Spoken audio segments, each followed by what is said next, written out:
You think you've seen wealth? Think again. Private islands, $300 million penthouses, entire skylines engineered out of sand. This isn't just money, it's engineered dominance. And behind it all stands one man, a ruler with the mindset of a monarch and the precision of a CEO. This is the story of how a forgotten desert outpost was transformed into the world's most calculated empire. Not by luck, not by oil, but by design. Stay locked in, because what you're about to see isn't just a rise. It's a blueprint for absolute power, written in gold and glass. Decades ago, Dubai was nothing, a sun-scorched fishing village with pearl divers and wooden boats drifting through the Gulf. Oil was still underground, and relevance was a fantasy. But the vision came early. The ambition came sharper. Dubai didn't wait for discovery. It built its future from scratch. And the man leading that charge is Sheikh Mohammed bin Rashid Al Maktoum. He didn't just inherit the seat of power, he weaponized it. With relentless drive, he turned empty land into a skyline that now defines ambition itself. Where there was once silence, he installed spectacle. Where there was nothing, he wrote legacy. The turning point wasn't just real estate, it was airspace. When global airlines played it safe, Sheikh Mohammed launched Emirates Airlines. A move so bold, skeptics called it a vanity project. They were wrong. What followed was a global network of routes that turned Dubai into the new center of gravity, not a pit stop, a power hub. Over 150 destinations now pass through a city that didn't even exist on the travel map half a century ago. And he didn't stop at planes. Dubai International Airport became a fortress of glass and steel, designed not just to move people, but to brand them with an experience. Every arrival, every departure, a reminder that Dubai sets the tone. But this wasn't about tourism. This was about leverage. Sheikh Mohammed expanded Dubai Holdings into a weaponized conglomerate. Real estate, tech, media, finance. Each arm a strategic piece in his global power map. He built luxury not as a lifestyle, but as a signal. A statement that Dubai wasn't part of the elite. It was the elite. That power was no longer inherited. It was constructed. And it extended far beyond UAE borders. In Monaco, he owns a $308 million penthouse overlooking royalty. In Scotland, sprawling estates that span the countryside. In London, property portfolios so vast they blend into the skyline. These weren't random purchases.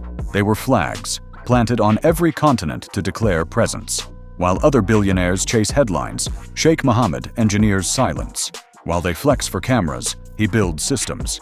As Vice President and Prime Minister of the UAE, he occupies one of the most unique dual roles on Earth, part monarch, part executive. His power isn't ceremonial, it's strategic.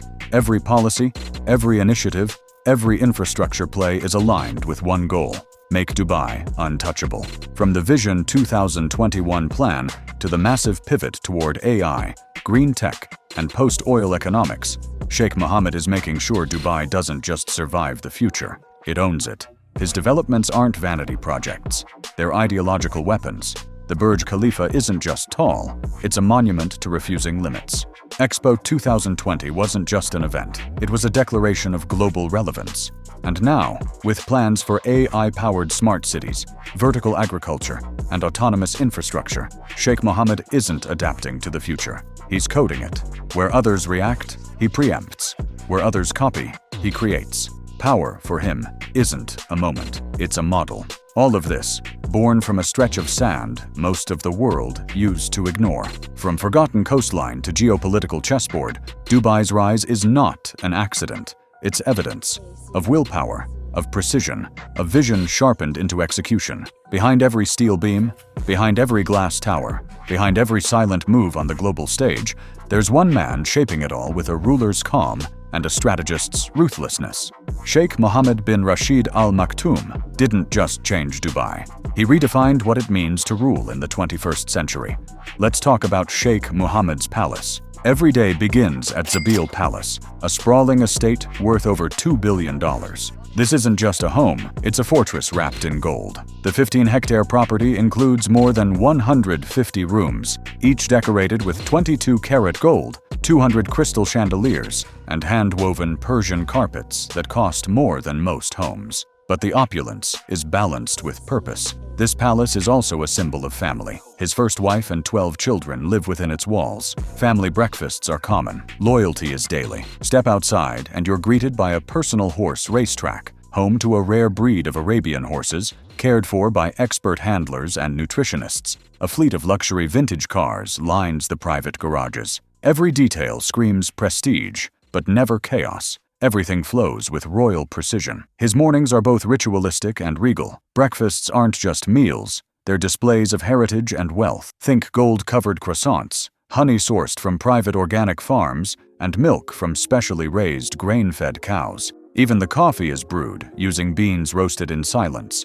away from staff. Served on gold-plated cutlery, breakfast often includes rare imported fruits flown in that morning. But beyond the food, it's a moment of connection. The Sheikh's children often join, turning the morning into something more personal. Outside, palace staff quietly prepare the day. His private zoo, yes, zoo, includes lions, tigers, gorillas, and endangered birds. It's not for show. Sheikh Mohammed has long supported wildlife conservation, and these animals are part of a larger effort to preserve species in carefully controlled environments. Once the family breakfast ends, the day shifts from tradition to power. Sheikh Mohammed is not just a ruler, he is a businessman, strategist, and global deal-maker. He founded Emirates Airlines, which grew into one of the world's most successful carriers, connecting Dubai to the globe. He helped fund the Burj Al Arab, the iconic sail-shaped hotel that redefined modern hospitality. His fingerprints are on every part of Dubai's transformation, from infrastructure to tourism,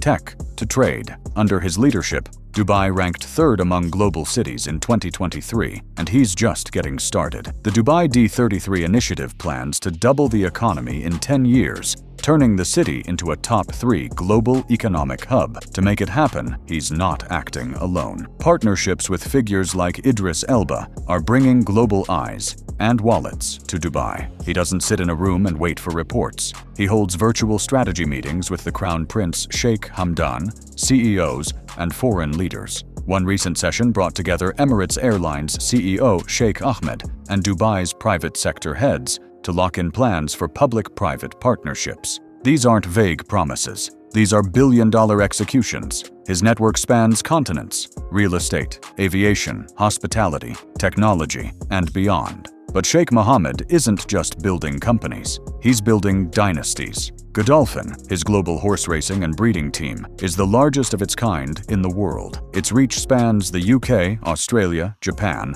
and the US. Dozens of racehorses, championship bloodlines, state-of-the-art training facilities. It's not a hobby. It's legacy architecture, where reputation, tradition, and empire all ride together. When he steps away from business, the setting changes, but the luxury doesn't. The super yacht Dubai, valued at over $500 million, is longer than 3 football fields, with 8 decks and 50 guest suites. It is one of the most luxurious yachts in the world. On board, a squash court, a nightclub, 2 jacuzzis, a helipad, a mini submarine, a swimming pool lit with fiber optics. Interiors are finished with onyx, malachite, and lapis lazuli, materials more commonly seen in ancient palaces than modern ships. The yacht's security is elite. It features encrypted communications, anti-drone systems, signal jammers, and more. After cybersecurity experts hacked its systems in under 30 minutes, Sheikh Mohammed had the entire network rebuilt with military-grade tech.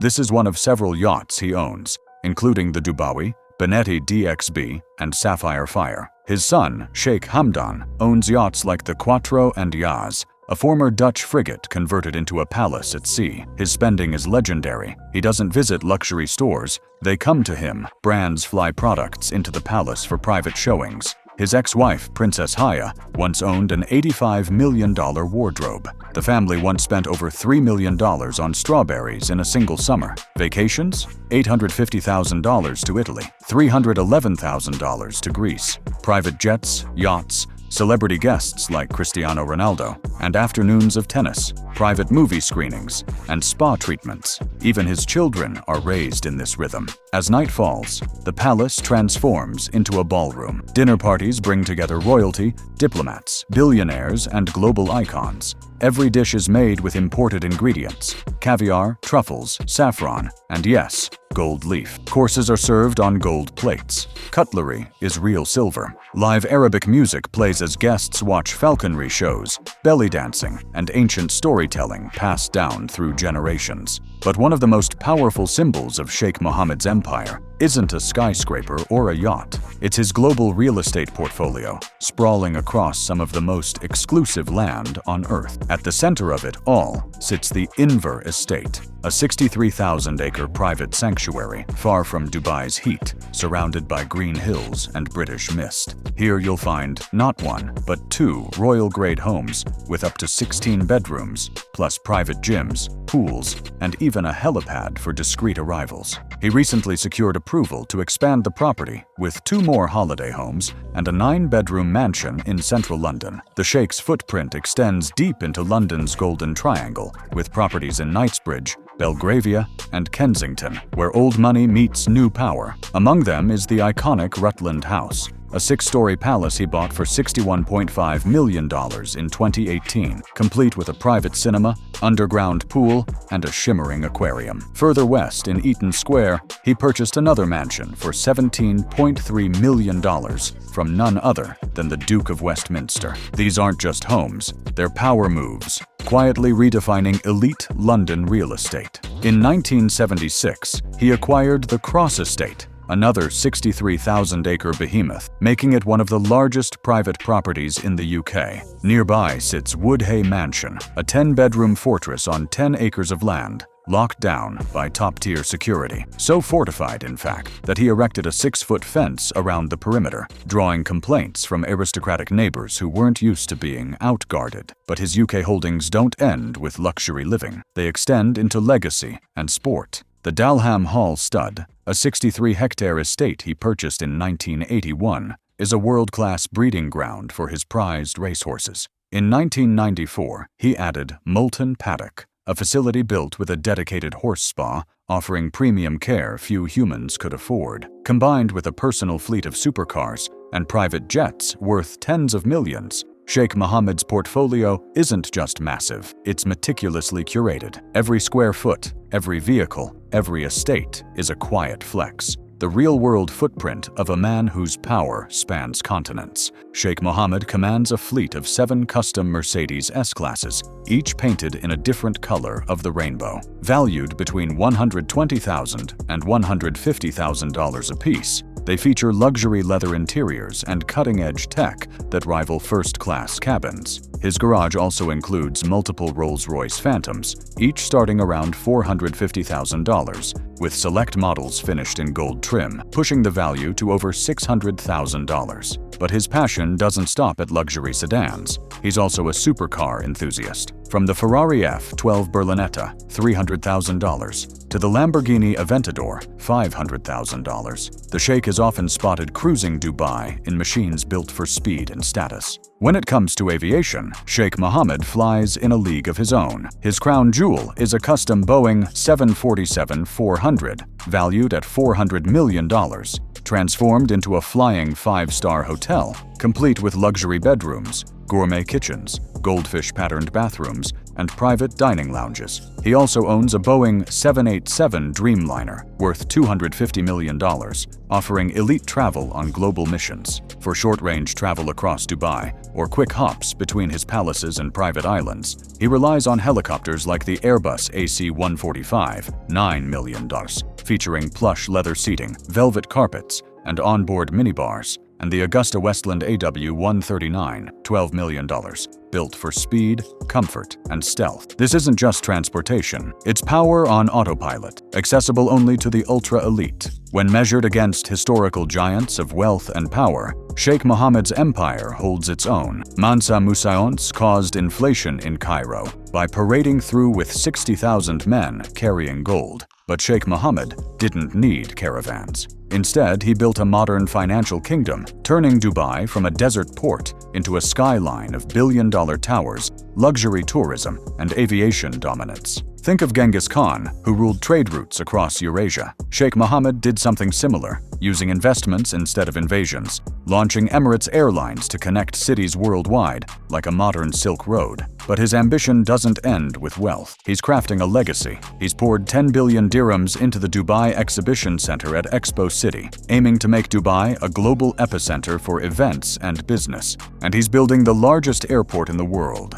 Al Maktoum International, with 400 gates, 5 runways, and capacity for 260 million passengers a year, it will be 5 times bigger than Dubai's current airport. His focus extends to the people too. With 65 billion dirhams allocated for housing, he's doubling support for Emirati citizens. He's also leading sustainability efforts, introducing the 20-minute city concept, where everything residents need is within walking or cycling distance. Even Al Maktoum Airport is being designed with energy efficiency and carbon reduction in mind. With parks, preserved heritage, and future-forward tech, Dubai is being shaped into a beacon of innovation and sustainability. From sky-piercing towers to carbon-smart cities, Sheikh Mohammed isn't just building infrastructure, he's writing history. If this journey into luxury and legacy inspired you, like and subscribe for more untold stories of global power and wealth. See you again soon.